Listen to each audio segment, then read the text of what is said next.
Hello, ladies and gentlemen. Welcome back to another episode here on African Confessions. The following story that you're going to be listening to, it comes from a translation of a message that one of our admin received and gave us this translation. The message reads like this. Brother Nash, how are you? There was this other guy from your country that I was dating. This guy, he passed away. His name was Lovemore, his real name. He paid me to breastfeed a newborn baby that he just brought home one day. A year later, I lost my breast to cancer and he died screaming that he was being dragged to hell. Since he was someone that took drugs, I just thought that maybe it was him having these hallucinations. But when I started to think about some of the things that he used to make me to do, I now realize that indeed rituals are for real, and I do not encourage other women to just accept, if a man comes to you offering you money, you just need to be suspicious, because money is good, but sometimes you end up losing even yourself, like the way that I nearly lost my life to breast cancer. I nearly lost my life. I really do not know what was going to happen to my mom, to my child, if I had lost my life, because of this blesser who came into my life and he promised me all the good things in this world, but he ended up giving me all of this pain that I still experience to this day. I am someone that relies on pain medication to this very day. So I was born in Vosloris. That was where my life started. And this guy, I never thought that I'll end up staying with the same guy. And I thought that my life was going to be okay because of the pain that I experienced when I was growing up. As someone that went to church, I thought that God, maybe he had something good that he had prepared for me. But no, it was just pain and more pain until I met this guy. I met this guy when I was going through a rough and a tough period in my life after I had started dating this other guy, and then my best friend also started sleeping with the same guy. She fell pregnant and they got married, not like just to stay together. The guy went and married this girl and they even had a wedding. So I was in a position where I was doubting myself. I would ask myself, why is it this guy? Even though I gave him my love, I gave him everything, then all of a sudden he dumps me, he sleeps with my friend, they have a child, they get married, they have a wedding. What's wrong with me? So I think it was because of the bad luck that I got from a very young age. My grandmom, she was a sangoma. So when my grandmother passed away, she had said that I was supposed to be a sangoma as well, but my mother, she then refused and she said that they are for evil people. And since we were now going to church, I never went to do the initiation, to be initiated so that I can become a sangoma. So I was always someone that was always experiencing bad luck in her life. And as for my mom, she was a very hardworking woman, but as we were being told by some prophets that she would bring into the house, like we were never going to achieve anything in life. And it was because I was supposed to be initiated, since I had an ancestral calling. My mom, she would work, but we will always be hungry, no food at all at home. And one prophet even said that there were some tokologies that were in our house that were eating our food, and these tokologies, they were sent by the ancestors themselves to show us that we were not more clever than them. I was supposed to follow what my grandmother had said. She wanted me to become a sangoma, to use all the items that she was using when she was still alive. My mother then got married. When my mother got married again, my stepfather was a man who drank too much. My mom, she became so depressed. At 17, I got pregnant. The man was married. He lied and said that he would leave his wife for me. He did not. His wife came to my mother's house and called me a prostitute in front of the whole street. I almost drank red poison that day, but when I touched my stomach, I just felt my baby as my baby was moving in my stomach, and I chose to live for my son. And then that was when I got married to a guy when I was 21. I thought that this guy, he was sent by God to protect me, to show me that there are men out there that were different than my father, who ran away from home, than my stepfather, who was always drunk, than my boyfriend, the man who promised that he was going to take care of me, but he lied to me that he was going to leave his wife for me to be with me, and he just dumped me. When I started staying with this guy, whom I'll call Spoon, I was young. He treated me as if I was a nobody. He would beat me whenever he was drunk. We would always fight. He would beat me if I told him that I was tired. Sometimes he would come back home and he would demand sex from me. And the reason as to why I would refuse it was that I was tired of having STIs. It was like each and every week I had to go to the clinic just to get some antibiotics. And at the clinic, they already knew me. They would say, why don't you bring your partner so that we can help you both, because you keep on getting this medication, but as long as your partner keeps on sleeping around, he is going to reinfect you. And as for Spoo, he would refuse because he had this other friend of his who used to work at a certain popular pharmacy. So he would go there and he would buy the antibiotics. He would just check the name of the pills that I would have been given by the nurse at the clinic. Then he would take sometimes those pills and he would be given some antibiotics, and he will start to drink those pills. So that is what he used to do. I stayed because I had nowhere to go to, until the day he hit me so hard, so much that I had a seizure. We had gone out together, and as he was drinking, that was when I saw that he was speaking with this other girl. At first I ignored, and then that was when I followed them. When he pretended as if he was going to the toilet, he told me and my friends that he wanted to go and relieve himself in the toilet. And I watched him and I watched the girl, and I saw that the girl was also going to the toilet where he had went. I followed them, and then I saw that the girl, she had been bending over and he was doing her from the behind, and they were not even using protection at all. And I was so mad. I started fighting with that girl, and then that was when he just hit me with the bottle that he was holding. So when he hit me, I bit my tongue by mistake, and then that was when I had a seizure. I fell to the ground, and my friends said that they had the girl that was screaming, and everyone ran, and they saw that I had fallen down to the ground and I was bleeding too bad. And when I woke up, I then saw that I was in the hospital. My mom was so cross and she was so mad, and then she told me to leave this guy. I tried, but he hit me again. Before the stitches had even healed, I said, why did you sleep with that woman without using protection? And then he slapped me, and I knew that it was time for me to move on with my life. I waited for him to go to work. The day I packed my baby and I left, I started over. No plan, no money, and my stepfather was even more mad because he was saying that I was supposed to look for somewhere to stay for another job. And then that was when I got a job. I'll just say that I found a job in Jamestown just to protect my identity. So there was this other bright spot there in Jamestown. That was where I started working. Like, it became my lifeline.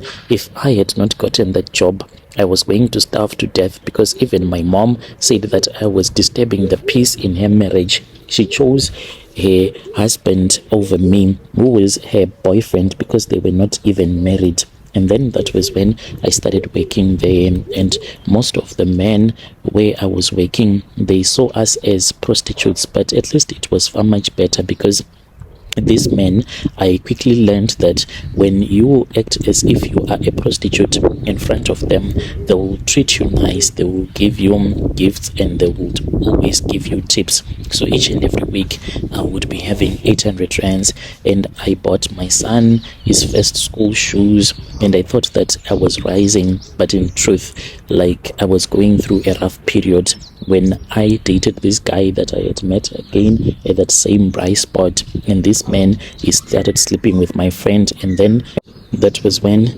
I thought that my life was over. Then this guy came, the guy whom I'll call Lovemore. I loved him because he used to come to that price spot with his friends, but he would not be drinking anything. That is why I fell in love with him. He was never drunk. And then he came to me one day and then we started talking. He gave me 2K just because he had asked for hot water. And when I went to the kitchen and I got hot water, when I gave it to him, he was like, "Thank you very much. You are very kind." And then that was when he gave me the 2K. And one night he told me that he wanted to be my boyfriend. I laughed because I had been heartbroken too many times, and I said that I was not ready for another heartbreak. And then the guy then said, "I am single, maybe you should come to my place. We're not going to do anything, you will just see the place where I am staying." I said, "It is fine." And then he came and he picked me up at this other mall where he had told me that I was supposed to wait for him. So he was staying in an area that is called Meyersdale. That was when he was staying. And then I went there with him.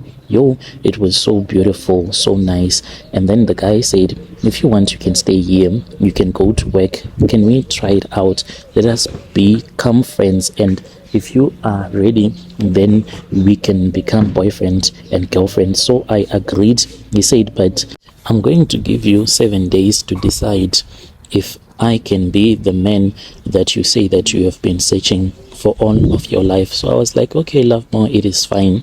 We started staying together and I was like, please, no sex, no strings attached. I just want to see if this can work out. And he was like, "Okay, it is fine." So he gave me one of this other bedroom and he said that you're going to be staying here. And then he gave me one of his credit card and he was like, "You can go and you buy anything that you want, your toiletries." It was so amazing. We then went to the place where I was staying and he told me to take all of my clothes. Some other items, it was like, "No, just throw them away." And then we returned back and I started staying with him. To even think that I even brought my son and we were staying together. And this guy, he was an occultist. So the very first few years when we started staying together, I never thought that he was an occultist. So this guy, he would leave me at his house all alone. So whenever I was alone, I would always feel scared. I really do not know why. And I would call my friend so that she can come and stay with me. I would be nervous whenever he would have gone to his country in Zim. Then this other day when he told me that he wanted me to breastfeed a child, yes, Brother Nashi, he brought a child and he said that this child was a 3-day-old child that I was supposed to breastfeed. Like this was a newborn baby. He told me that this baby was 3 days old. I wanted to ask him where he had gotten this child, but I felt weak. I think it was because of the charms that he was using on me. And he said that we were going to stay with this baby for about a month. I never asked him how he had gotten this child. Had he stolen this child from a hospital? Did the child belong to one of his baby mama? What was really going on? Brother Nashi, we would go with this child to this other private clinic where the child will get injections, everything that is needed when a child is still very young. And he gave me this other strong tea that I drank, and he told me that I was supposed to drink it. I drank it the first day because I said to him, "But I don't have any milk because I'm not pregnant and my hormones, they are not active to produce milk." That was when he gave me the tea. I drank it the first day. By 12 a.m. when I drank it in the morning, I started to see that my breast, they were now swollen as if they were busy producing milk. The next day, like I was breastfeeding that baby, and this baby would breastfeed only from my left breast and would refuse to breastfeed from my right breast. And I lost my left breast first after I got cancer, when I was told that I had cancer. So because of the milk that was being produced by my breast, it was quite a lot. We had to go and buy a breast pump, and since the baby always refused to breastfeed from my other breast, then it will become so painful because my breast will be too swollen. Like I was producing quite a lot of milk, such that even the baby, as much as it drank the milk, it was unable to finish the milk. And then one day, that was when he told me to go and spoil myself. He had deposited 60k in my Capitec account, and then I went out. I wanted to buy some clothes for my child and also for my mom. He told me that if I wanted, I could go and visit my mom. I went and I visited my mom. When I returned back, like, I asked him where was the baby. He did not respond, and then later on he said, I took it back to the mom. That is what happened. I never questioned him anything after that. And then that was when I found a tiny snake one day when I was busy bathing. So after I had finished bathing, there was this other face scrub of mine that I had been looking for. So I then opened up this other small cabinet where I used to keep the pills and some of the items that I used in the bathroom. When I opened that cabinet, that was when I saw a very tiny snake. I screamed. When I screamed, like, this guy, he was not at home. When I screamed, that was when I saw him. He was in the bedroom. I said, what time did you come back? He was like, I just came back now. And Brother Naji, this guy, like, he had gone out of Gauteng, and we had been talking. He had told me that he was still on his way to meet his other business partner, but all of a sudden he appeared in the bedroom. So I then told him that there was a little snake that was in the cabinet. When we went into the bathroom, I did not see the snake, but rather I saw human poop, like feces, that were in there. And it was like, oh my God, what is that? But you know, when someone knows their story, they will just pretend as if they are shocked by what they are seeing. But I could see from his body movement, his eye movement, he was avoiding any eye contact with me. And what he did was so surprising. He just took the poop that was in that cabinet and he just dumped it into the toilet. And it was so disgusting, and he started washing his hands. And then that was when I started to get sick. When I started to get sick, this was in the year 2023. It was in February. That was when I was told that I had stage 3 breast cancer. My nipple was bleeding. I had boils under my armpit. Then I started losing weight. At night, I would always hear this baby that would be crying. That was when I was told that the cancer that I was suffering from, it was an unusual type. It was aggressive. It was fast. They removed my left breast. I was bleeding for 3 days. I had to wear adult diapers. And the night after the surgery, that was when I had a dream. I saw Lovemore in my dream, and he was naked, and like he was being beaten by a man that I could not see. So he started avoiding me, and I returned back to my mom's place one day when I was returning back from the hospital, because I kept on going to the hospital. That was when a guy, strange enough, he was a Shona speaking guy, you know, those ones from the white garment churches. He found me at the taxi rank. He did not ask my name. He just came to me and he said, Yebo Sesi, you fed a tokoloshi, not a child, and you need to find a person that can assist you. If you want, I can go with you to your mother's house and I can assist you. So it was very weird for this guy to just approach me just like that. And with what my blesser, who was also from Zim, had done, I said, no, I don't want your help.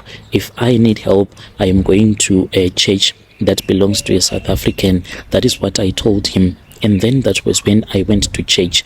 This other pastor prayed for me, but I started to have more violent dreams, such that this blesser of mine, when he told me to return back to his house and the dreams were going to stop, I returned. This guy, my brother, he passed away when I was with him. So this guy, he was screaming the night when he passed away. He kept on screaming in Shona and Zulu, and he was like, I am being taken, I don't want to go. And he was screaming. So since he was someone that used to take a lot of drugs, so I thought that maybe he was hallucinating. I then went to that room that I started stain that he had given me because he was making too much noise, and he kept on drinking alcohol, even though he would drink and vomit and take drugs. And I tried stopping him, and he was like, leave me, I have enjoyed and I have had enough. I am being told that it is my time.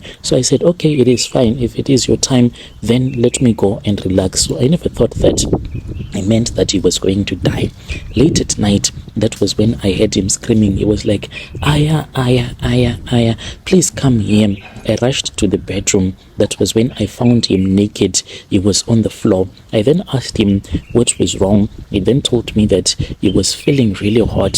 He wanted me to come and get some ice blocks, and I can give those ice blocks to him, even to pour cold water. I said, can I call the ambulance? And he said, no, I know, never make that mistake to call the ambulance on me. I know what is happening to me. I said, maybe you had an overdose. He looked at me and he laughed and he said, Aya, I don't want you to see the devil that I am seeing. There are people that came here that want to go with me to hell. Aya, do your job. I told you to go and get some cold water or some ice blocks from the fridge and bring them here. I know what I want. I know what I have to do. I have enjoyed. Did you not enjoy, Aya? You have enjoyed. So let me rest in peace. I then went to the kitchen, and then that was when I returned back to the bedroom. I gave him the ice pack and I gave him the water that was cold. He started pouring the water on his head. He did not even care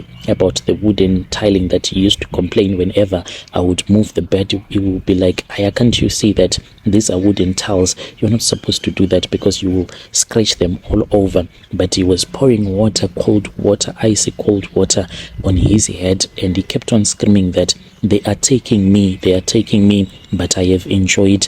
I am not going to regret, because I knew that this was what was going to happen. So I said, this guy, he might be losing his mind, or he had an overdose. This guy will die if I do not help him. Then I rushed back to the room where I was.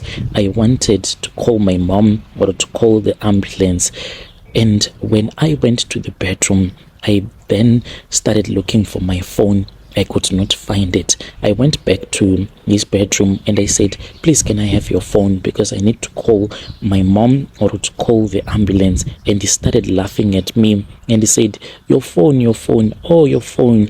Those little dirty demons, they have stolen your phone. They know that you are trying to help me, but it is over. I am already at the gates of hell. There is no more turning back. I said, where is your phone, Lovemore? He started laughing at me and he said, my phone, there is my phone. I then saw that his phone was on top of the bed, on top of the pillow.